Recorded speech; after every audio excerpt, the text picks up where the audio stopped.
अस्सलामुअलैकुम दोस्तों, वीडियो देखने से पहले हमारे इस चैनल को सब्सक्राइब कर लें और नीचे मौजूद बेल आइकन को जरूर क्लिक कर लें ताकि हमारी वीडियोस बाकायदगी से आपके पास पहुंचती रहें।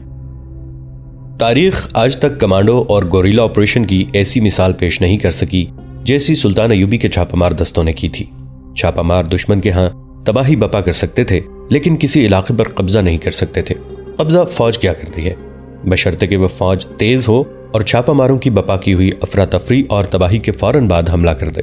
सुल्तान अय्यूबी ने छापामारों और फौज को मिशन दे दिया था, जो मुख्तसरन यूं था कि बैतुल मक़दिस के इर्द गिर्द दूर दूर तक के इलाकों से सलीबी फौज को बेदखल और तबाह करना, साहिल इलाकों की कलाबंदियों पर कब्जा करना और दुश्मन का जिस कदर असलहा और रसद हाथ आए उसे महफूज मकामात पर जखीरा करना।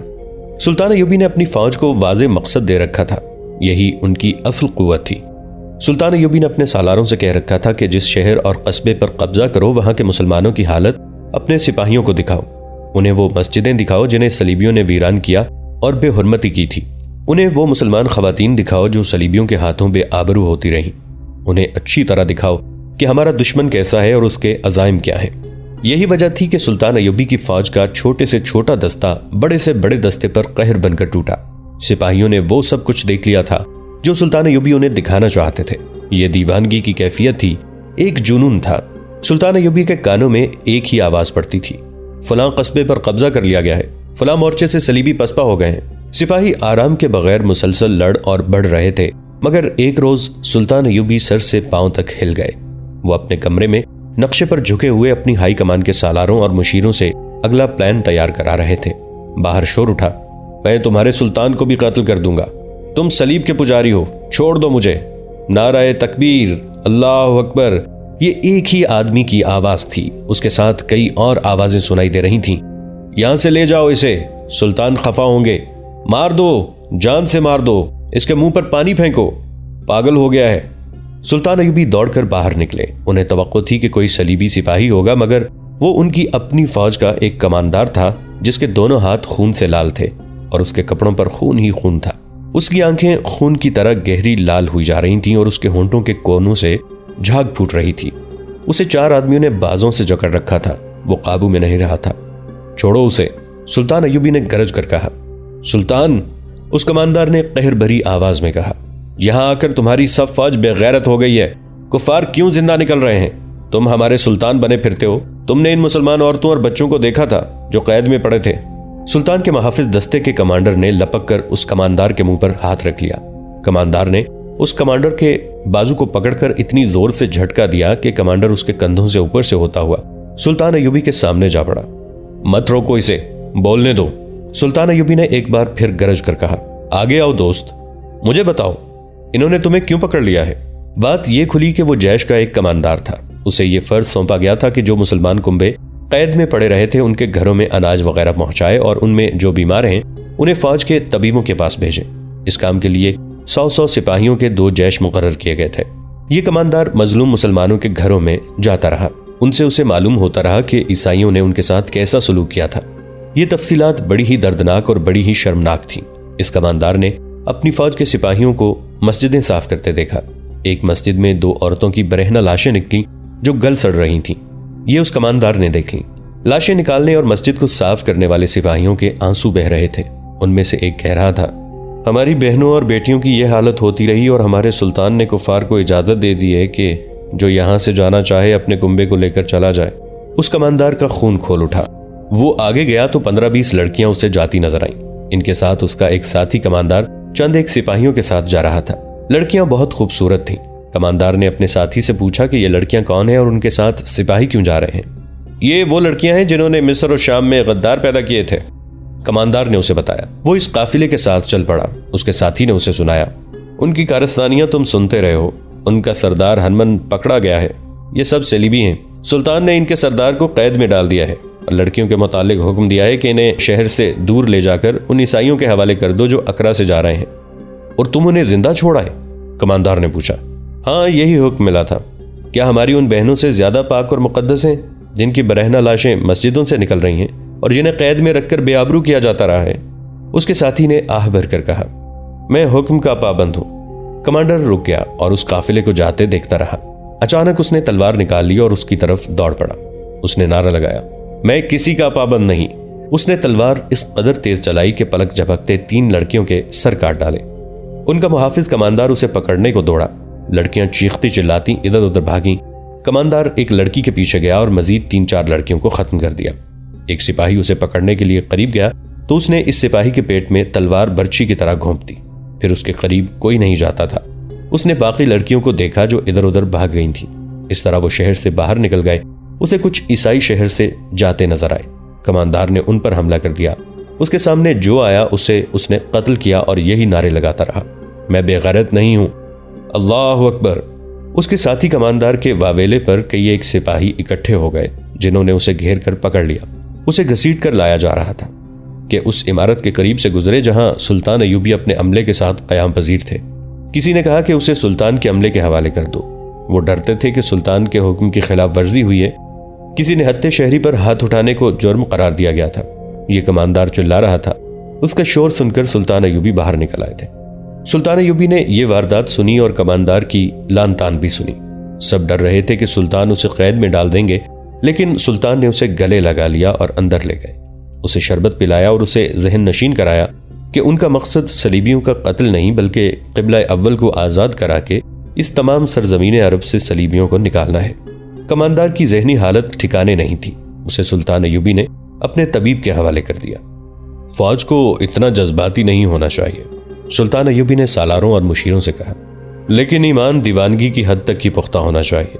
हमारा ये कमांदार होश और अक्ल खो बैठा है। अगर मुसलमान अपने दीन के दुश्मन को देखकर दीवाने हो जाएं तो इस्लाम का परचम वहां तक पहुंच जाएगा जहां ये जमीन खत्म हो जाती है। हरमन की जो लड़कियां उस कमांदार से बचकर भाग गई थीं, उनमें से 2 समुंदर के किनारे जा पहुंची। समुंदर दूर नहीं था। वो खौफ से कांप रही थीं और पनाह ढूंढ रही थीं। वो एक जगह छुप कर बैठ गईं। फौरन बाद एक कश्ती किनारे आ लगी। उसमें 2 मल्लाह थे और तीसरा कोई अफसर मालूम होता था। वो सुल्तान अय्यूबी की बहरिया का एक अफसर था जिसका नाम अल-फारस लिखा गया है। बहरिया का सबसे बड़ा कमांडर अब्दुल मोहसिन था, जो रईसुल बहरैन यानी 2 समंदरों बहरा रूम और बहरा अहमर का हाई एडमिरल कहलाता था। उसके नीचे अमीरुल बहर हस्सामुद्दीन लोलू था। सुल्तान अय्यूबी के हुक्म से बहरी बेड़ा, जिसका हेडक्वार्टर सिकंदरिया में था, बहरा रूम में गश्त करता था कि यूरोप से सलीबियों के लिए कुमक और सामान वगैरह आए तो उनके जहाज़ों को रास्ते में ही रोका जा सके। हस्सामुद्दीन लोलू बहरा अहमर में था। सुल्तान अय्यूबी चूंकि साहिली इलाके पर कब्जा करना चाहते थे, इसलिए मिस्री बेड़े को हुक्म भेजा था कि 6 बहरी जहाज साहिल के साथ भेज दिए जाएं। ये जंगी जहाज थे जिनमें मिजनिकों के अलावा दूरमार तीरंदाज और लड़ाका दस्ते भी थे। रईसुल बहरैन ने अल-फारस बैदरीन की कमांड में 6 जहाज भेजे थे और अल-फारस अपने बहरी जहाज से कश्ती में आया था। वो अहकाम लेने के लिए सुल्तान अय्यूबी के पास जा रहा था। साहिल पर उसे ये 2 सलीबी लड़कियां नजर आईं जो किसानों के लिबास में थीं। अल-फारस उनके करीब चला गया और पूछा कि वो कौन है और यहाँ पर क्या कर रही हैं। लड़कियों ने बताया कि वो खाना बदोश कबीले की हैं जो जंग की जद में आ गया था। उनके बहुत से मर्द मारे गए और बाकी इधर उधर भाग गए हैं और हम छुपती फिर रही हैं। एक लड़की ने कहा, ईसाइयों से हम इसलिए डरती हैं कि वो हमें मुसलमान समझते हैं और मुसलमान हमें ईसाई समझते हैं। तुम मुसलमान हो या ईसाई, हमारा मजहब वही है जो हमारे मालिक का होगा। दूसरी लड़की ने कहा, हमें किसी न किसी के हाथ फरोख्त ही होना है। अल-फारिस बैदरीन बहरी लड़ाई का माहिर और गैर मामूली तौर पर दलेर कमांडर था। इन खूबियों के अलावा उसे इसलिए भी पसंद किया जाता है कि वो शगुफ्ता तबीयत का जिंदा मिजाज आदमी था। उस दौर में उसकी हैसियत के आदमी बैक वक्त 2-2, 3-3 बीवियां रखते थे, लेकिन उसने शादी ही नहीं की थी। वो जंगो जदल का जमाना था। बहरिया को कई महीने समुंदर में रहना पड़ता और खुश्की देखनी नसीब नहीं होती थी। हर बहरी जहाज का कप्तान अपनी बीवियों को साथ रखता था। अल-फारस को उन लड़कियों के हुस्न ने ऐसा मुतासिर किया कि उसके अंदर यह एहसास बेदार हो गया कि वो 3 महीनों से ज्यादा अरसे से समुंदर में घूम फिर रहा है। उसने लड़कियों से पूछा कि वो उसके साथ रहना पसंद करें तो उन्हें अपने जहाज में रखेगा। हम बेबस और कमजोर लड़कियां हैं, हमारे साथ धोखा नहीं होना चाहिए। मैं तुम्हें फरोख्त नहीं करूंगा, अल-फारस ने कहा। मिस्र ले जाऊंगा और दोनों के साथ शादी कर लूंगा। लड़कियों ने एक दूसरी की तरफ देखा, आंखों ही आंखों में कुछ तय किया और अल-फारस के साथ चलने पर रजामंदी जाहिर कर दी। अल-फारस ने अपनी कश्तियों के मल्लाहों से कहा, इन्हें मेरे जहाज में ले जाओ, इन्हें मेरे कमरे में खाना दो और इन्हें वहीं छोड़कर वापस यहीं आ जाओ, मेरा इंतजार करो। लड़कियों को कश्ती में बिठाकर अल-फारस रूमानी गीत गुनगुनाता अकरा को चला गया। अल-फारस, सुल्तान अय्यूबी ने उसे कहा, मैं तुम्हारे नाम से वाकिफ हूं, तुम्हारे 2-3 बहरी कारनामे भी सुने हैं, लेकिन अब सूरत हाल कुछ और है। पहले तुम इक्का दुक्का मार के लड़ते रहे हो, अब बड़े पैमाने की बड़ी जंग का इम्कान है। मैं बैतुल मक़दिस फतह करने आया हूं, लेकिन इससे पहले मैं तमाम बड़ी बड़ी बंदरगाहों पर कब्जा करना चाहता हूं और शिमाल से जनूब तक के साहिली इलाकों को अपनी तहवील में लेना ज़रूरी समझता हूं। इन साहिली शहरों में बैरूत, टायर और अस्कलान बहुत अहम है। तुम्हारे साथ मेरा राबिता कासिदों से होगा। तुम्हारी 2 कश्तियां साहिल के साथ मौजूद रहनी चाहिए। मैं खुश्की पर जदर जाऊंगा, तुम्हें इत्तला देता रहूंगा। तुम्हारे जहाज समंदर में गश्त करते रहेंगे। तुम्हारे जहाज़ों में असलहा और रसद की कमी तो नहीं? हम हर लिहाज से तैयार होकर आए हैं, अल्फारस बेदरीन ने जवाब दिया। बड़े पैमाने की जंग का भी इम्कान है, सुल्तान अयूबी ने कहा। सलीबियों ने हित्तीन में जो शिकस्त खाई है और जिस बुरे तरीके से ये भागे हैं, दुनियाए सलीब के लिए मामूली सा वाक़या नहीं। इनके 4 हुक्मरान मेरी कैद में हैं। एक को मैंने कत्ल कर दिया है, रिमांड मर गया है। उसका बड़ा ही काबिल और दलेर बादशाह बाल्डविन भी मर गया है। उसके फिरंगी बहुत बड़ी ताकत हैं। मुझे काहिरा से अली बिन सुफियान ने इत्तला दी है कि इंग्लिस्तान का बादशाह रिचर्ड और जर्मनी का बादशाह फेडरिक अर्ज़ फ़लस्तीन पर सलीब की हुक्मरानी कायम रखने के लिए अपनी फ़ौजों और बहरी बेड़े के साथ आने की तैयारी कर रहे हैं। वो आए तो मैं फैसला कर सकूंगा कि उन्हें खुश्की पर आने दूं या समंदर में ही रोकने की कोशिश करूं। इंग्लिस्तान के बहरी बेड़े के मुतालिक सुना है कि ज़्यादा ताकतवर है। मालूम हुआ है कि उन्होंने बारूद तैयार किया है और ऐसी नलकियों में भरा हुआ है जिन्हें आग लगाओ तो नलकियां उड़ती हुई आती और जहाज़ों को आग लगा देती हैं। मैं ऐसी नलकियां हासिल करने की कोशिश करूंगा। हम खुद बना लेंगे। बहरहाल तुम साहिल के साथ अपने जहाज़ों को रखना। रईसुल बहरैन अल मोहसिन खुले समंदरों में रहेगा। अल्फारस ने मजीद अहकामात लिए और चला गया। कश्ती उसके इंतजार में खड़ी थी। उसे अपने बहरी जहाज में जाकर उसने दूसरे जहाज़ों के कप्तानों को बुलाया, उन्हें हिदायत और अहकामात देकर रुखसत कर दिया और अपने कैबिन में चला गया, जहां 2 लड़कियां उसके इंतजार में बैठी थीं। वो भोली भाली बनी रहीं और उससे पूछती रहीं कि वो समंदर में क्या करता है। अल्फारस लंबे अरसे से समंदर में था। उस पर हंसने खेलने की कैफियत तारी हो गई। इन लड़कियों को मर्दों की इस कैफियत में लाने और उन्हें अपने रंग में इस्तेमाल करने की महारत हासिल थी। 20 जुलाई 1187 ईस्वी के रोज सुल्तान सलाहुद्दीन अयूबी अकरा से निकले। उनके छापामार दस्तों ने उनके लिए रास्ता साफ कर रखा था। साहिल के साथ साथ उन्होंने कई एक किले और कस्बे फतह कर लिए। 30 जुलाई 1187 ईस्वी के रोज उन्होंने बैरूत का मुहासरा किया। सलीबियों ने इस अहम शहर को बचाने की बहुत कोशिश की, लेकिन सुल्तान अयूबी ने बेदरेग कुर्बानी देकर बैरूत ले लिया। वहां भी मुसलमानों की वही हालत थी जो अकरा में थी। 29 जुलाई तक बैरूत को अपनी अमलदारी में लेकर सुल्तान अयूबी ने एक और मशहूर साहिली शहर टायर का रुख किया। वो जासूसों और देखभाल के जैशों से रिपोर्टें लिए बगैर पेशकदमी नहीं किया करते थे। उन्हें बताया गया कि अपनी फौज बहुत ज्यादा इलाके में फैल गई है और इधर उधर से भागे हुए सलीबी टायर में जमा होकर मुनज़्ज़म हो रहे हैं। तमाम फिरंगी भी साहिली इलाके से पसपा होकर टायर चले गए थे। सुल्तान अयूबी ने टायर पर हमले का इरादा तर्क कर दिया। वो बैतुल मक़दिस के लिए फौज बचा कर रखना चाहते थे। इस दौरान अल्फारस बेदरीन के बहरी जहाज साहिल से दूर गश्त और देखभाल करते रहे। दोनों लड़कियां उसके जहाज में रहीं। वो उसके दिल पर गालिब आ गई थीं, लेकिन उसने अपने फराइज में कोताही ना की। जब कोई बहरी जहाज साहिल के करीब लंगर अंदाज होता था, छोटी छोटी कश्तियां उसके इर्द गिर्द घूमने लगती थीं। ये गरीब देहातियों की कश्तियां थीं जो फल, अंडे और मक्खन वगैरह मल्लाहों और फौजी दस्तों के पास भेजते थे। जहाज़ों के कप्तान उनमें से किसी को रस्सा फेंककर जहाज में उठा लेते और उससे खुश्की की दुनिया की खबरें सुनते थे। एक रोज अल्फारस का जहाज साहिल पर चला गया। उसे वहां से बर्री फौज के किसी कमांडर से कुछ पूछना था। दोनों लड़कियां जहाज के अरशे पर जंगले का सहारा लिए खड़ी थी। छोटी छोटी 3-4 कश्तियां आ गईं, उनमें फल वगैरह था। उनके मल्ला जहाज वालों की मिन्नतें करने लगे कि वो उनसे कुछ ले लें। एक कश्ती में एक उधेड़ उम्र आदमी था जिसके जिस्म पर तहबंद के सिवा कुछ भी न था। बहुत गरीब मालूम होता था। उसने दोनों लड़कियों को जहाज में खड़े देखा तो कश्ती करीब ले गया। कुछ ले लो शहजादी, उसने कहा। बहुत गरीब आदमी हूं। लड़कियों ने उसे नजर भरकर देखा तो उसने बाईं आंख से खुफिया सा इशारा किया। दोनों ने हैरान सा होकर एक दूसरे की तरफ देखा। इस आदमी ने इधर उधर देखकर सीने पर उंगली ऊपर नीचे और फिर दाएं बाएं चलाकर सलीब का निशान बनाया। एक लड़की ने अपने दाएं हाथ की शहादत की उंगली दूसरे हाथ की शहादत की उंगली पर रखकर क्रॉस बनाया। आदमी मुस्कुराया। एक लड़की ने जहाज के मल्लाह से कहा कि इस आदमी को ऊपर लाओ। मल्लाहों को मालूम था कि ये लड़कियां उनके जहाज के कप्तान की हैं, जो तमाम जहाजों का कमांडर है। उसने फौरन रस्सों की सीढ़ी फेंकी। वो आदमी टोकरी में मुख्तलिफ चीजें रखकर ऊपर ले आया। टोकरी लड़कियों के आगे रख दी। लड़कियां चीजें देखने लगीं। किसी और को उनके करीब आने की जरूरत नहीं हो सकती थी। तुम यहां कैसे पहुंच गई हो? कश्ती के मल्लाह ने पूछा। इत्तेफाक की बात है, एक लड़की ने जवाब दिया। हरमन पकड़ा गया है। उसने उस आदमी को सारा वाकया सुनाया और अल्फारस के मुतालिक बताया कि वो उन्हें खाना बदोश समझकर अपने साथ ले आया है। कुछ सोचा है क्या करोगी? मल्लाह ने पूछा। जाओगी कहाँ? अभी तो सिर्फ जान बचाने का बंदोबस्त किया है, लड़की ने जवाब दिया। कमांडर अल्फारस की रगों पर हमने कब्जा कर लिया है। कहीं मौका मिला तो भागने की कोशिश करेंगी। अगर तुम रहनुमाई करो तो यहीं रहकर कुछ और कर लेंगी। यह गरीब सा माहीगीर मल्ला सलीबियों का जासूस था और वो उन लड़कियों को अच्छी तरह जानता था। वो भी उसे जानती थीं। उसने कहा, साहिल पर उतरकर भागने की कोशिश न करना, बहुत बुरी मौत होगी। बैरूत तक मुसलमानों का कब्जा हो गया है। हमारी सलीबी फौज हर जगह से पसपा हो रही है। अब टायर एक जगह रह गई है जहां तुम्हें पनाह मिल सकती है। अभी इस जहाज में रहो, मैं तुम्हें मिलता रहूंगा। हमारे लिए हालात बहुत ही खतरनाक हो गए हैं। हर तरफ मुसलमान सिपाही दंदनाते फिर रहे हैं। तुम यहाँ क्या कर रहे हो? सलीब पर हाथ रखकर जो हल्फ उठाया था वो पूरा करने की कोशिश कर रहा हूं, उसने जवाब दिया। इन 6 जहाजों की नकलो हरकत देख रहा हूं। इन्हें तबाह कराने का इंतजाम करूंगा। अपने जहाज कहाँ हैं? टायर के करीब, उसने बताया। ये जहाज उधर गए तो अपने जहाजों को पहले से इत्तला कर दूंगा। अब इत्तेफाक से तुम कमांडर के जहाज में आ गई हो। तुम मेरी मदद कर सकोगी और मैं तुम्हें इस जहाज से निकालकर टायर पहुंचा सकूंगा। मुझे अब जाना चाहिए। इशारे मुकर्रर कर लो।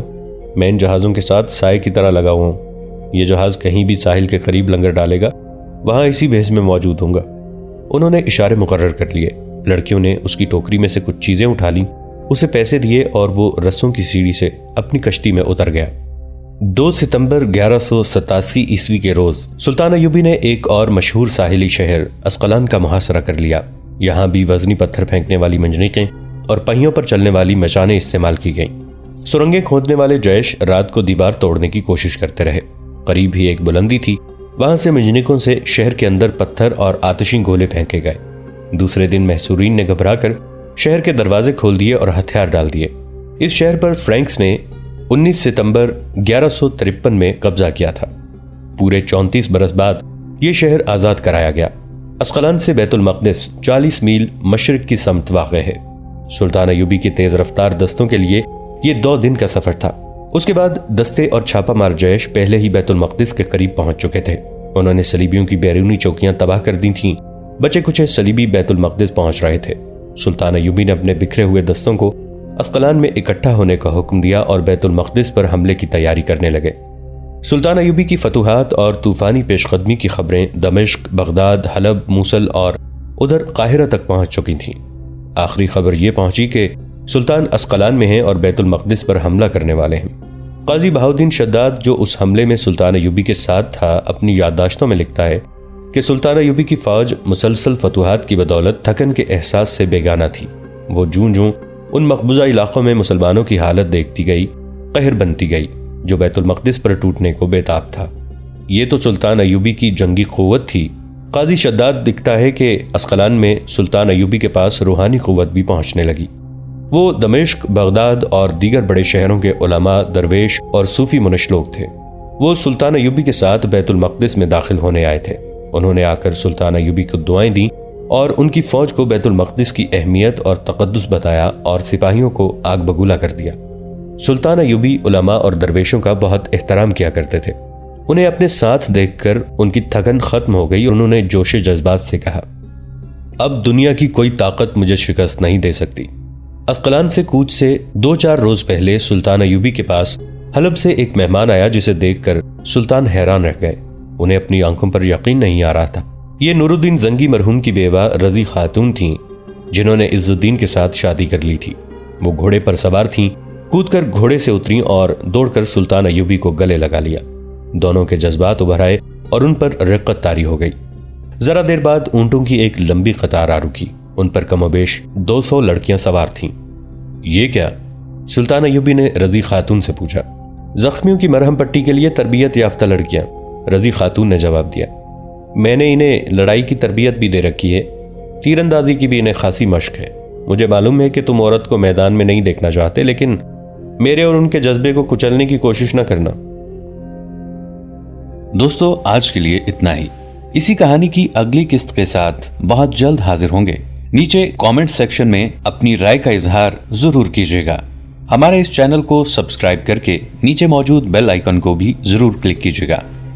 अगली मुलाकात तक के लिए हमारा और आपका अल्लाह निगहबान।